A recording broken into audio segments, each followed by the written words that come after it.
Ravi de vous retrouver aujourd'hui. Donc, je suis Pascal Bécache, cofondateur Digital Pharma Lab, et absolument très heureux de vous voir. Et aujourd'hui, je suis accompagné de Thomas Douglas et de Yazid Belmaï. On va vous expliquer un petit peu qu'est-ce que nous faisons avec ces deux nouvelles recrues pour Digital Pharma Lab qui, en fait, ont démarré une business unit que nous appelons OCA. Et Thomas, peut-être tu peux nous en dire un peu plus sur OCA.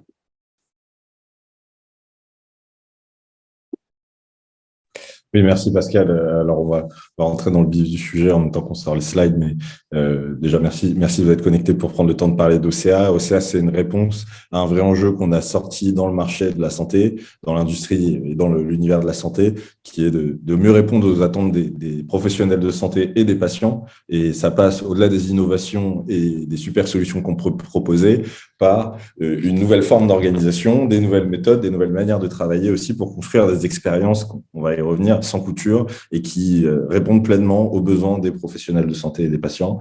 Et c'est dans ce sens-là dans cet esprit qu'on a créé OCA, qu'on va vous présenter aujourd'hui, en récapitulant d'abord quelques grands enjeux auxquels on répond, mais aussi et surtout en vous présentant la manière dont on y répond. L'ambition aujourd'hui, c'est qu'on aille aussi un peu plus dans le détail. On a appelé ça une masterclass. L'ambition, c'est qu'on aille aussi dans le détail et qu'on parle concrètement des solutions qu'on apporte notamment à nos premiers clients et qu'on explore des vrais cas dans lesquels la transformation digitale est un enjeu clé de performance business, tout simplement.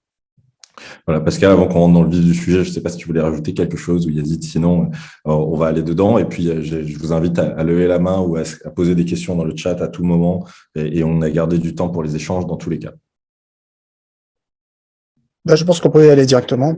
Très bien. Et sur des éléments qui, je pense, sont connus par certains, puisque même si on fait le lancement aujourd'hui, ce n'est pas la première fois qu'on communique. On a, au cours des derniers mois, avec Pascal et avec Yazid, déjà expérimenté sur la transformation digitale des laboratoires pharmaceutiques avant d'arriver vraiment sur cette structure qui est OCA. Si on peut rester sur la slide, je parlais justement de ces 5 piliers. Merci. On a justement exploré différents aspects et qu'on a pu highlighter. Et déjà, on voulait redonner ces éléments clés, même si pour certains, ils sont sûrement déjà connus, qui constituent pour nous cette nouvelle ambition qu'arrivent à atteindre beaucoup d'acteurs majeurs de l'industrie de la santé. C'est d'abord de personnaliser l'expérience. Ça se fait méthodologiquement en passant par les personas, par des segments attitudinaux, par le fait d'avoir plus de data concrètement sur ses clients dans son CRM, pour ensuite mieux personnaliser la communication. Ce qui nous amène à ce deuxième aspect. On voit que beaucoup d'acteurs performants sur le marché ont maintenant une vraie notion de parcours et avec la data, avec le suivi marketing notamment, mais aussi de l'ensemble des fonctions, on arrive à mieux voir les différentes étapes sur lesquelles on peut interagir avec un client ou un patient. Ensuite, on a la partie data qui est bien sûr centrale, c'est pour ça qu'elle est au milieu de la slide ici. C'est ce qui vient nourrir la réflexion stratégique, mais qui vient aussi impulser des communications plus pertinentes, mieux poussées, mieux timées aussi et dans le bon canal parce qu'on a plus de données. Je dirais d'ailleurs à ce titre qu'aujourd'hui, je le dis souvent, la question n'est pas d'avoir des données, la plupart des industriels de la santé en ont, mais de bien les utiliser et d'avoir aussi les compétences pour les utiliser.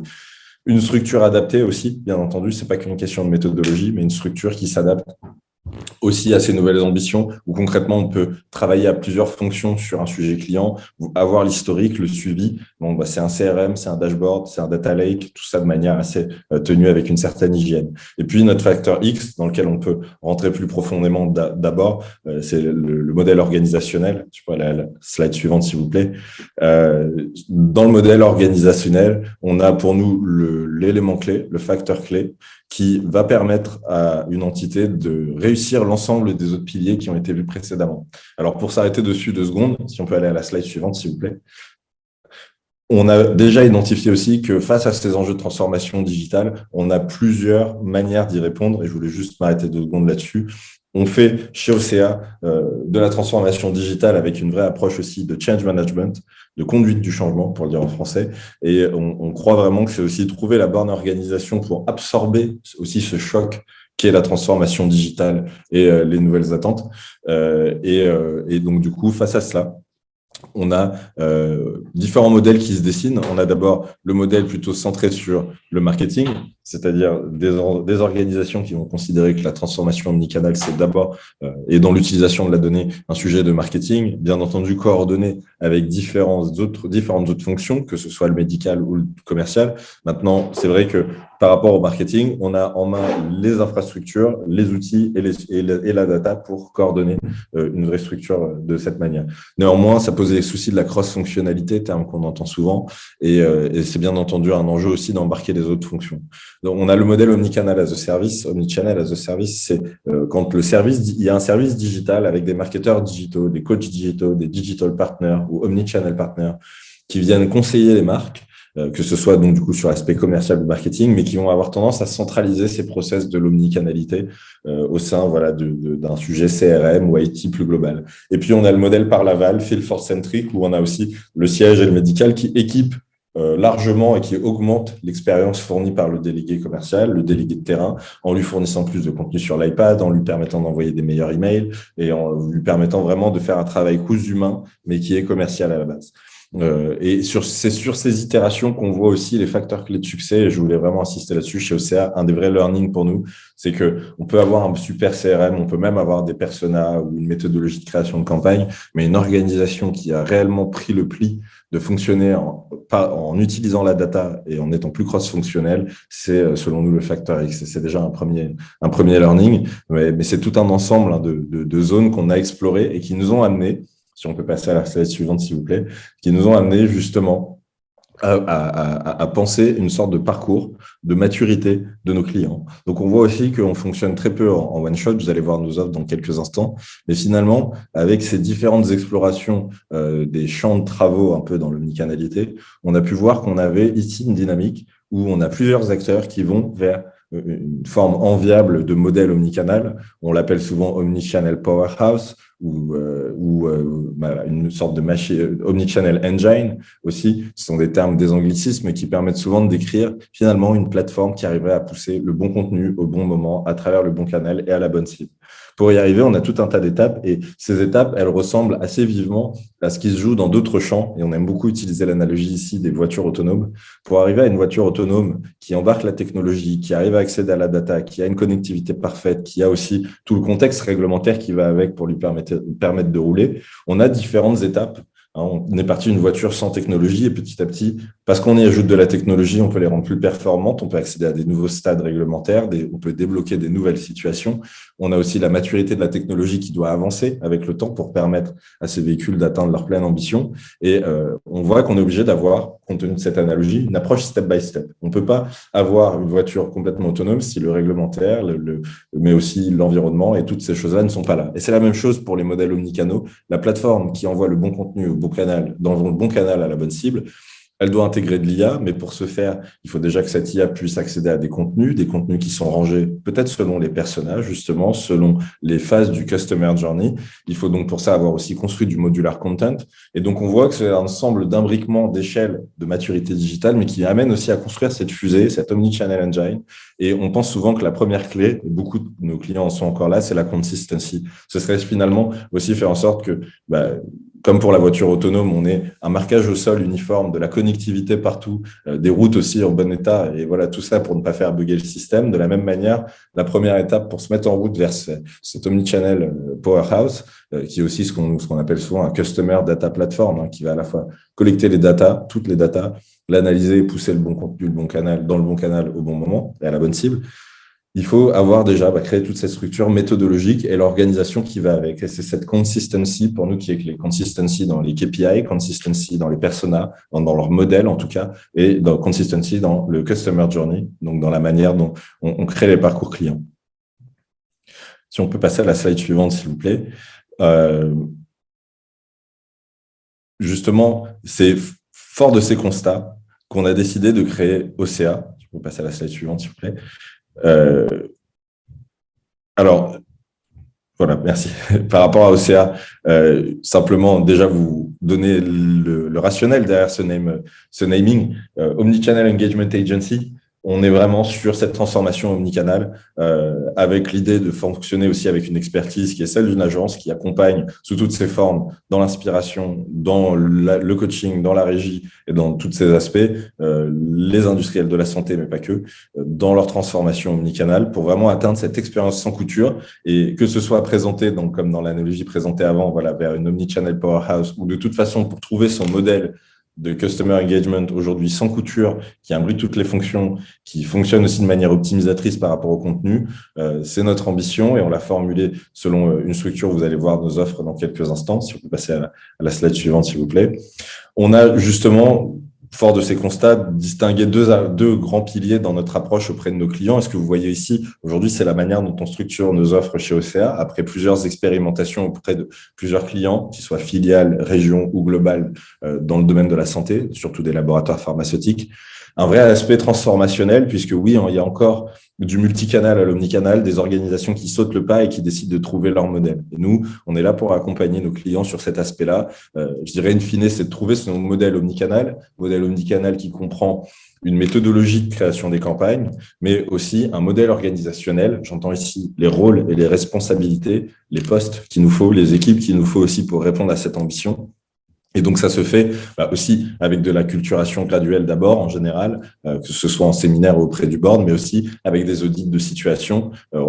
Et c'est souvent une porte d'entrée. On est très ouvert au dialogue déjà de prendre en compte la situation. Vous avez compris qu'on aime le change management et on fait pas de change sans mémoire. On fait pas de transformation sans prendre en compte l'existant. Et donc, on fait aussi de l'audit et du benchmark pour trouver, in fine, un modèle organisationnel qui viendra structurer l'activité méthodologiquement, mais aussi d'un point de vue rôle et responsabilité.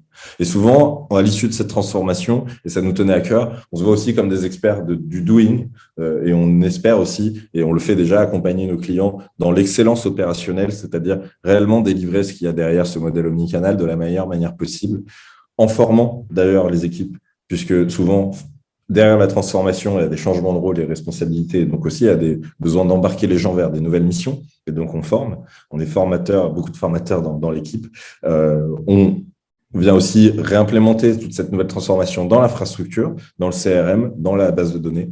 Et bien entendu, on va construire derrière cette méthode les personas, les customer journey, fixer les KPI, in fine, communiquer, c'est-à-dire concrètement aussi qu'au-delà de la transformation, quand on a abouti à un modèle omnicanal avec OCA, on peut aussi demander à OCA de nous accompagner sur la création de campagnes et de concrètement faire tourner ce modèle et de l'expérimenter, soit dans la co-construction avec les équipes de nos clients, soit concrètement en prenant en charge aussi complètement la création d'une campagne de A à Z, des objectifs, la mise en place, l'implémentation. Et ça, on sait le faire en coaching, en régie ou aussi de manière complètement externalisée. On va rentrer désormais dans quelques cas.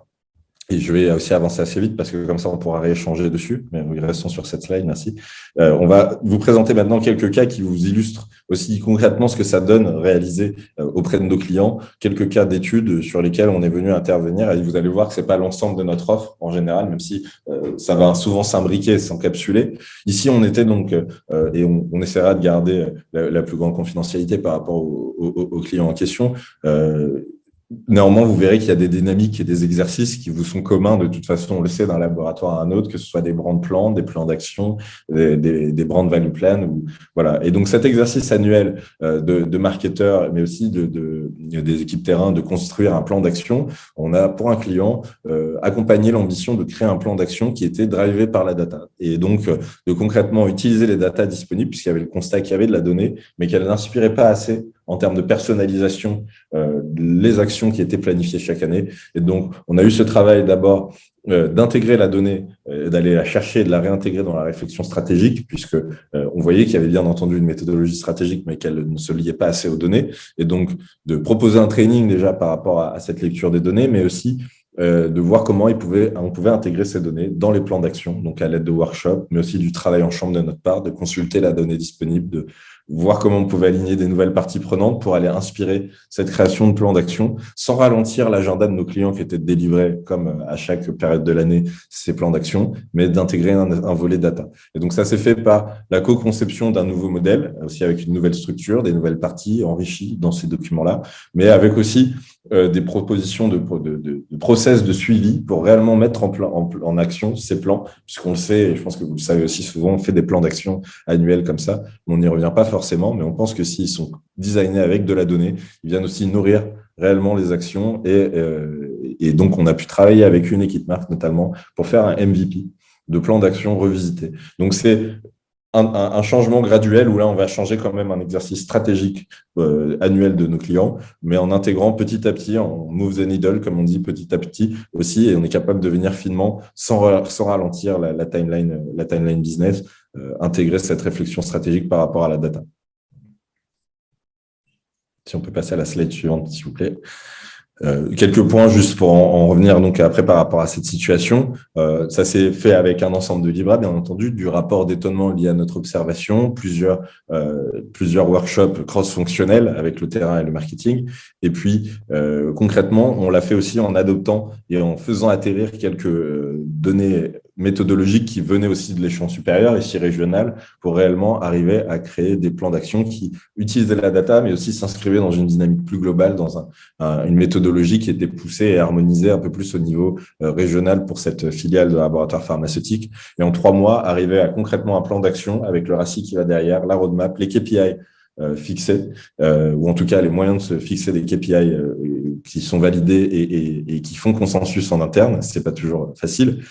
Et je dirais simplement que pour terminer donc sur l'intérêt de cet exercice-là déjà, c'est que effectivement on constate très souvent qu'on a une manière de stratégiser les actions annuelles qu'on va faire en marketing de manière cross-fonctionnelle en termes de customer engagement.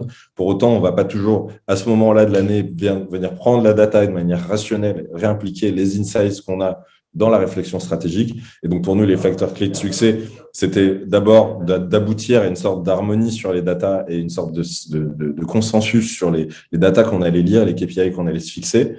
Bien être aussi cross-fonctionnel dans tous les aspects, c'est-à-dire quand on refait un plan stratégique comme un plan d'action comme ça, il y a plusieurs parties prenantes impliquées qui ont des habitudes sur ça et il faut les intégrer très tôt dans cette dynamique de revoir cette manière de penser les stratégies et les plans d'action.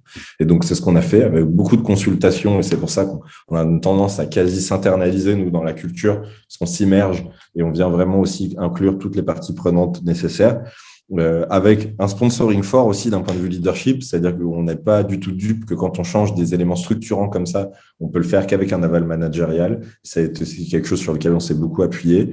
Et puis, tout à fait complémentaire à cela, on a aussi construit une framework, c'est-à-dire aider à concrètement aussi séquencer le travail et reprendre la structure existante pour aboutir à des nouveaux rituels, donc que ce soit des workshops de création de campagne ou de suivi des activités, pour réellement créer des rituels autour de ça et que ça s'ancre dans la pratique.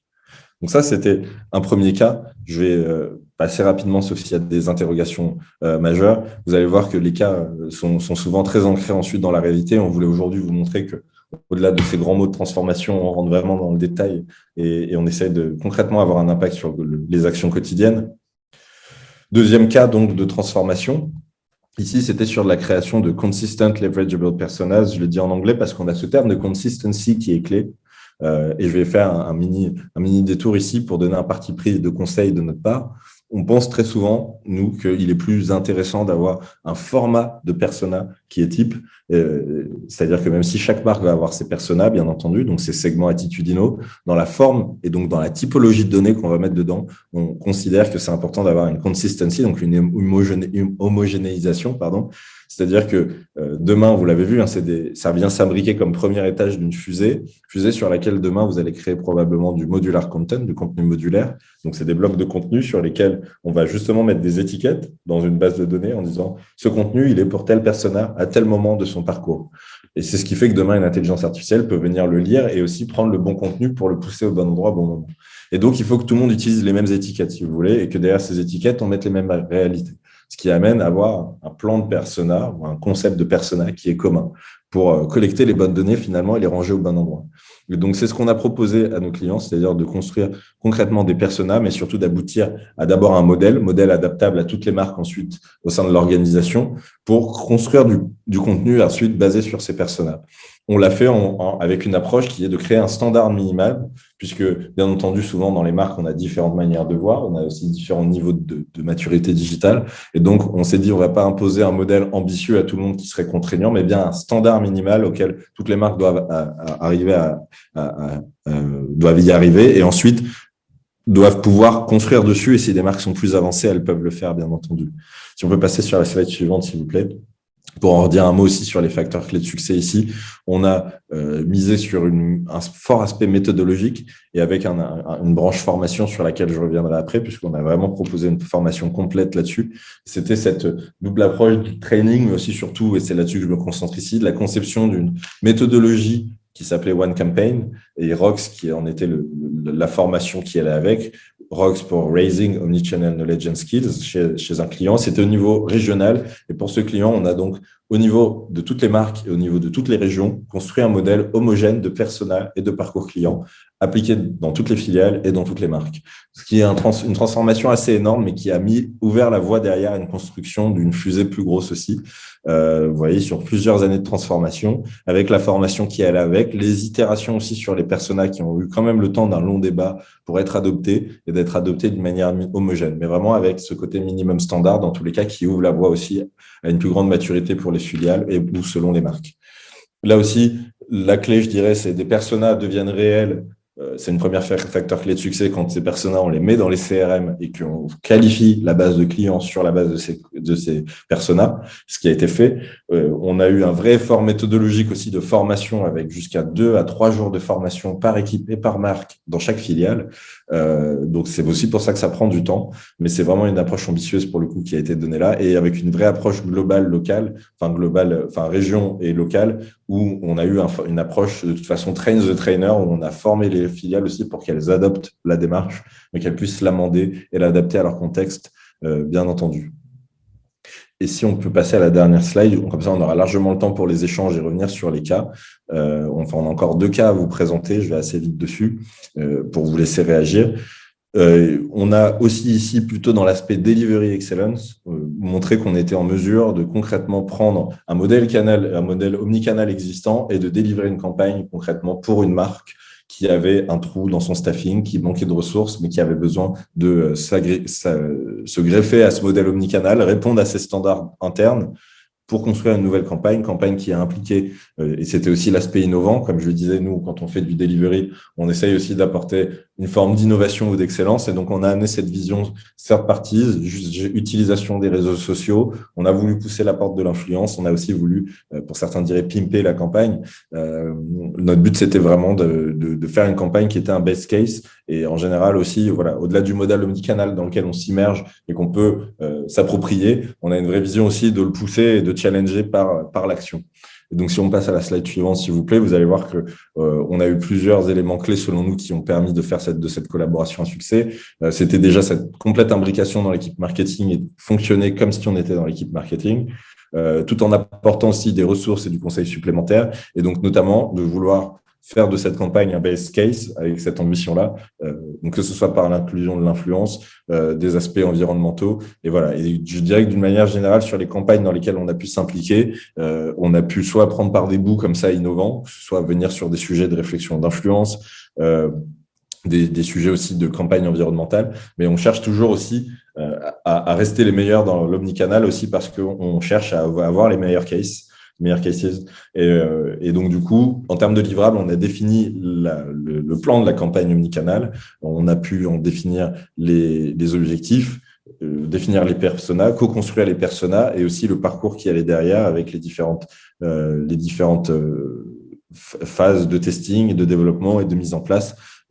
Et donc, ce faisant, co-création, mais aussi co-formation des équipes avec qui on travaillait pour les acculturer à ce sujet-là. Donc ça, c'est vraiment un aspect ici delivery, c'est pour montrer sur ces 2 blocs, on a vraiment l'aspect transformation et réflexion sur les dynamiques stratégiques, mais aussi vraiment le doing, donc c'est-à-dire faire des campagnes et faire des bons cases pour les entités qui sont déjà matures pour le faire. On a vu la nécessité aussi de créer un vrai parcours de formation qui là aussi s'est déroulé sur 2 ans et on va sur une 3e année puisqu'il tend à s'ancrer.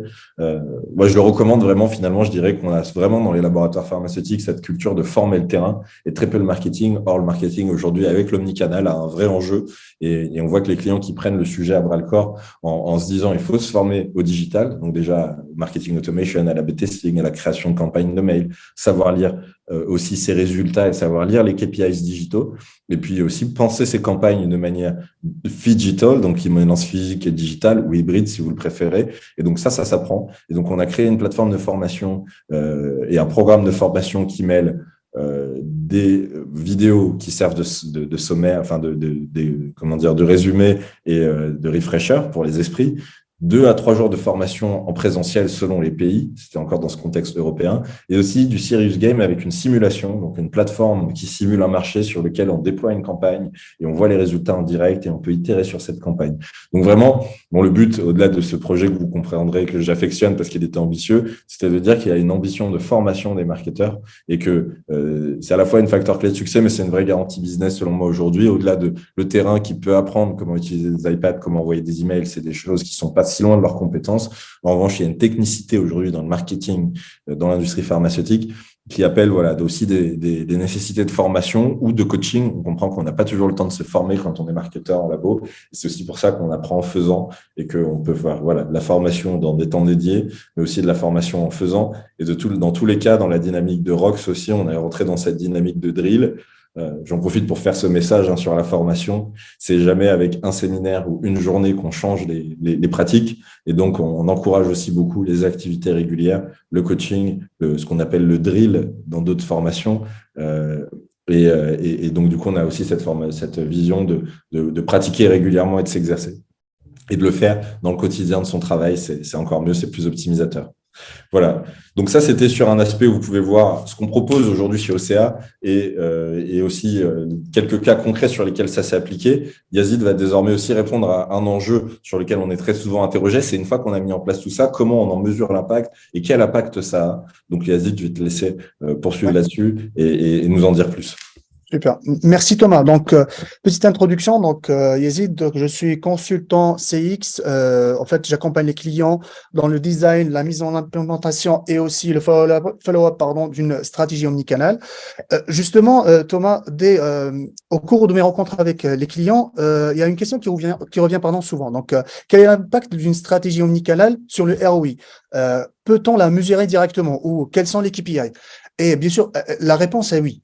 Toute approche omnicanal impactera forcément les performances de votre campagne marketing, et que ce soit directement ou indirectement. Et pour mesurer aujourd'hui le retour d'investissement, on peut voir sur 3 aspects. Donc, la prochaine planche. Donc, la première, c'est l'exploitation et la collecte des données. Alors, comme on l'a bien précisé, ou comme Thomas l'a précisé, l'omnicanalité est une stratégie marketing qui vise à connecter les différents canaux de communication, bien sûr, pour offrir la meilleure expérience pour vos médecins ou patients. Quand on dit collecter, c'est collecter et analyser aussi les données pour identifier et comprendre quels sont les canaux qui performent le plus et qui offrent le meilleur taux de conversion. Et ce qui facilitera par conséquent l'optimisation de votre budget. Vous allez augmenter le budget sur certains canaux et en réduire sur certains. Et cela réduira ou impactera directement vos ROI.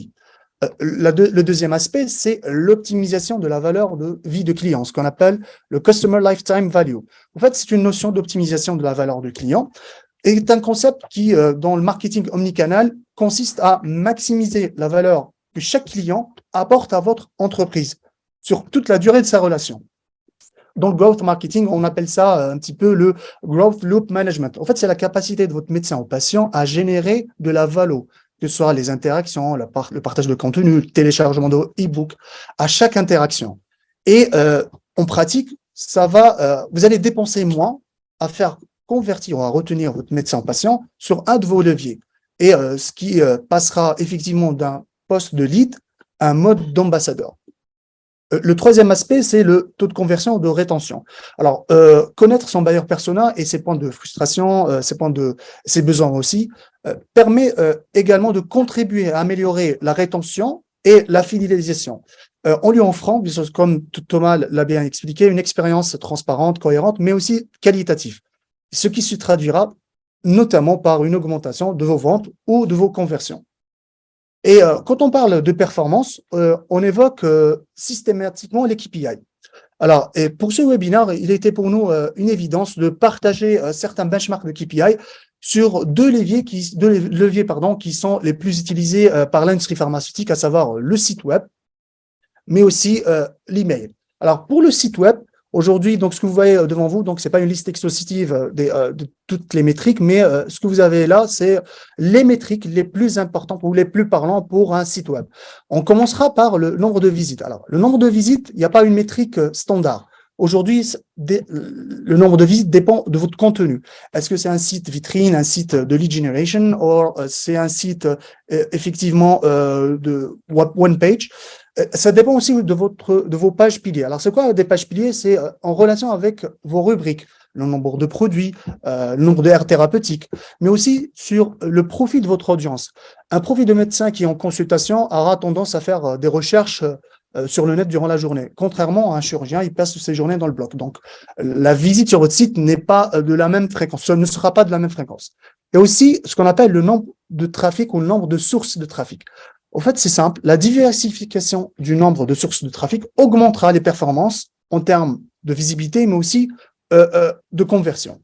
La deuxième métrique, les sessions. Aujourd'hui, on part sur des standards de 2 minutes 50 pour une durée de session avec un parcours de page à 2,5. Et la durée de session ou les durées de session seront généralement impactées par le value content ou le content value ou la valeur ajoutée que vous proposez à travers vos contenus. En deuxième ligne, on a le ratio de conversion. Aujourd'hui, l'objectif est d'avoir plus de 5%. Cela dépendra aussi de votre landing page, une landing page qui demandera aussi de l'accroche, du visuel qui est derrière, de la proposition de valeur. Et pour terminer, on aura aussi la partie, le taux de rebond. Alors, le taux de rebond aussi dépend du profil du site. Alors, du site, est-ce qu'on part sur un web portal, un portail avec un login ou éventuellement avec un simple portail en vitrine. Et là, sur un portail ou un double login, donc on part sur du bounce rate entre 10 à 30%, et sur un site standard type blog, entre 40 à 60%. Et c'est le bounce rate, on va dire, il est dépendant du type du contenu, mais aussi éventuellement de l'expérience que vous proposez sur votre site.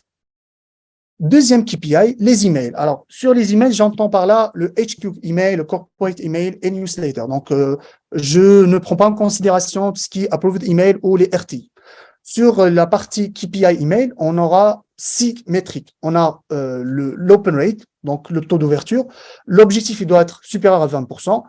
Et les deux facteurs qui impacteront le taux d'ouverture, on aura le sujet et le working day. En fait, c'est votre médecin aura plus de possibilités qu'il ouvre votre mail le vendredi que le lundi. Ça, c'est un exemple.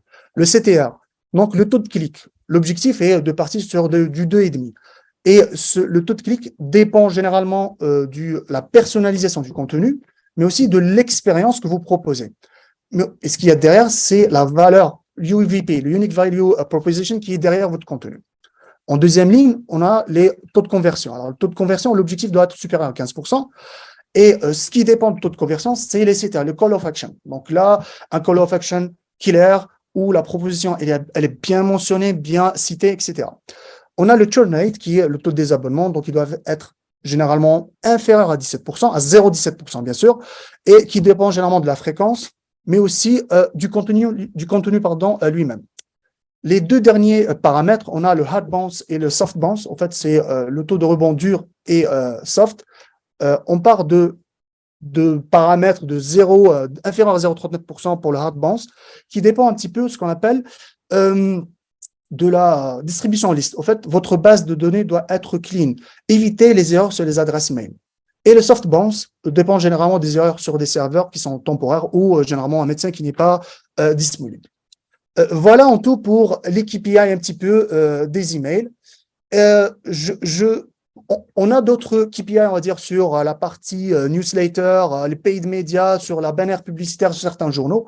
Et si vous voulez aller plus loin, on vous invite un petit peu à scanner ce code QR. Donc, vous aurez la possibilité de participer à notre audit qui est gratuite et de vous positionner sur un benchmark de KPI. On reviendra vers vous avec nos consultants avec une proposition des solutions éventuellement.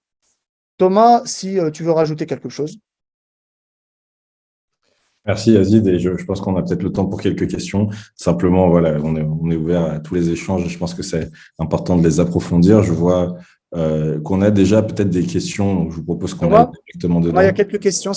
Oui. Ouais. Ouais, bah, si tu veux les prendre, je vois, si tu les vois, je pense qu'elles sont pour toi, Yazid. Hein. C'était sur l'open rate, je pense que c'était voilà, qui dépend aussi de l'expéditeur, selon ce qu'on passe par un third parties ou par les emails Viva directement de l'entreprise. Donc, si tu as un commentaire là-dessus. Alors, l'open rate, Et je crois que la question derrière, c'était sinon, comment est-ce que on conseille plus les third parties ou plutôt envoyer avec Viva les emails? Moi, j'ai mon petit avis, mais je ne sais pas si tu veux. alors, selon mon expérience, il est plus impactant de passer par Viva, donc Viva qui est intégré sur les systèmes CRM de l'entreprise, avec une adresse email connue, avec un index ou ce qu'on appelle un score de confiance assez élevé, que partir sur un third party ou une adresse email standard où on a le risque de partir sur des spams. Voilà. Deuxième question. Alors, c'était deux questions en une. Je ne sais pas s'il y en a d'autres. Sinon, encore une fois, n'hésitez pas. Elles peuvent monter pendant le déjeuner et vous pouvez utiliser le QR code pour nous les envoyer et on prolonge la discussion sans difficulté.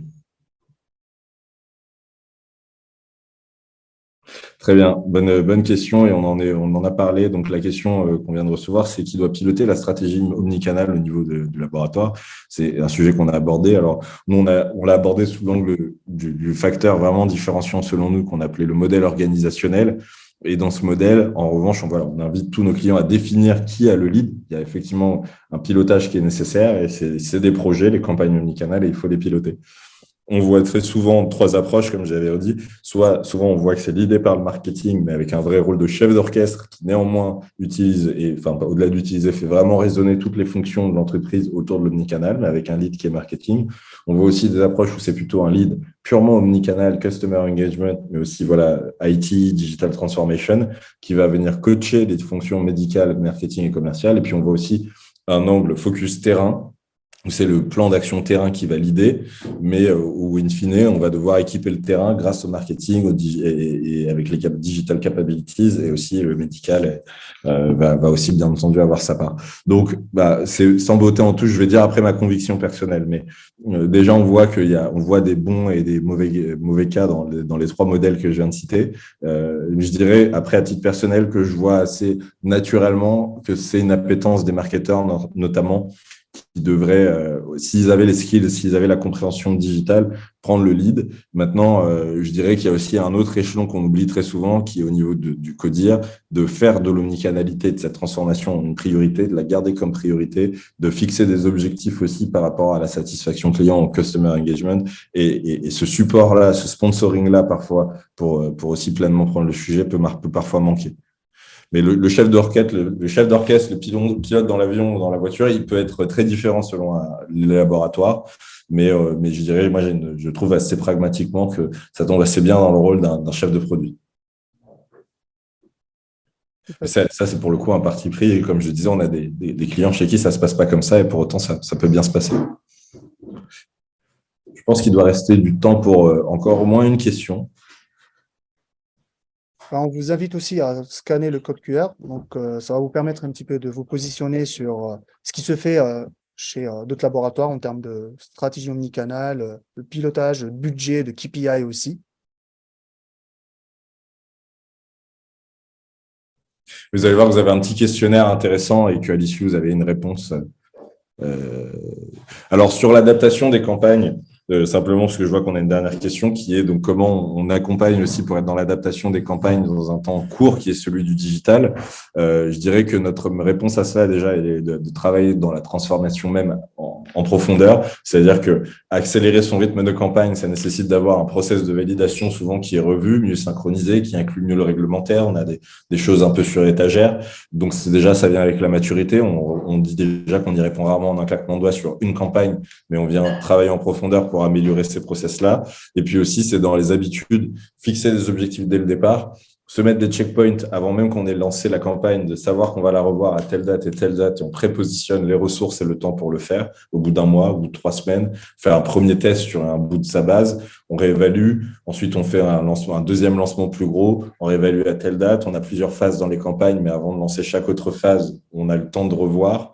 Bien entendu, la création de contenu, et c'est là que le contenu modulaire vient aider. Si on doit recréer le contenu à chaque fois après qu'on a analysé sa campagne, ça fonctionne pas. Donc, on a aussi la dynamique de contenu modulaire. Vous allez voir que les réponses pour aller vite à court terme, c'est que des réponses de transformation à long terme. Donc, il faut perdre du temps au début, construire son contenu modulaire, son process réglementaire, et c'est ça qui permet d'accélérer vraiment. Selon moi, je dirais là, totalement personnellement, c'est le modèle. Donc, la question étant, je ne sais pas si vous voyez les questions, donc je les cite à chaque fois rapidement, mais il y a une question sur quel est dans les trois modèles présentés, lequel correspond mieux à la pharma. Je dirais que globalement, je n'arrive pas trop à évaluer le modèle où il y a une entité digitale au milieu qui gère le digital. J'y crois peu avec du recul. Si les marketeurs ont les bonnes compétences, si on les forme, je pense que c'est plus naturel pour le marketing. Si on est pressé et qu'on doit aller vite, je dirais qu'il faut miser sur le terrain et que le modèle field force centric, comme on disait, va très très vite parce que si on arrive à embarquer le terrain, je dirais aussi avec le cœur et l'envie, on peut être beaucoup plus personnalisateur et personnaliser à la marche très rapidement des interactions par le terrain. Donc je dirais plutôt, je peux pas te dire entre le marketing et le terrain, mais je dirais que la formule, on a une grosse entité digitale, customer engagement, IT, un peu qui est au milieu, me correspond moins. Mais là encore, c'est personnel. On a travaillé avec des organisations qui les avaient, ces organismes customer engagement un peu organisateurs, et ça fonctionnait aussi. Alors, il y a une longue question. Alors, je disais juste sur le point de vue réglementaire, je dirais que c'est c'est faux. J'y vais frontalement parce que je vois, c'est derrière l'écran. Mais je dirais que très souvent, ce qu'on entend, mais notamment en parlant environnement, vous pouvez être quasiment aussi libre que beaucoup d'annonceurs qui parlent. Je veux dire, les gens qui produisent de l'alcool, demain, peuvent parler de leur métier de brasseur, de d'où vient la bière, de santé aussi, de santé publique aussi par rapport à la consommation. En fait, il y a plein de manières de le prendre. De la même manière, autour d'une pathologie et dans l'ère thérapeutique, on peut parler environnement, patient, RSE aussi en tant que marque. Vous pouvez travailler votre marque corporate. On a déjà travaillé avec du AstraZeneca aussi qui montrait ses ambitions industrielles aussi, ou en tout cas comment il relevait le challenge de la logistique pendant la période Covid.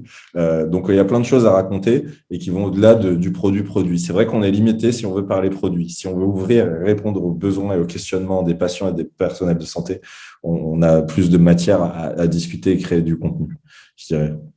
Voilà, je veux pas être trop overtime et j'ai personne pour me tenir dans les horaires. Je sais pas, Pascal, aussi, si tu es encore là, si tu veux dire un mot. Dans tous les cas, on vous invite à utiliser le QR code et vous allez voir, il y a quelques questions pour vous positionner et voir où vous en êtes. Je pense que c'est un exercice intéressant et puis vous allez aussi pouvoir continuer la conversation avec nous en nous contactant et on est ravis de rentrer dans cette dynamique de discussion, d'analyse et d'audit. Merci Thomas, donc je pense qu'on est dans les temps. Merci à tous et on se reverra très bientôt avec un retour d'expérience concernant la partie maturation digitale. Voilà.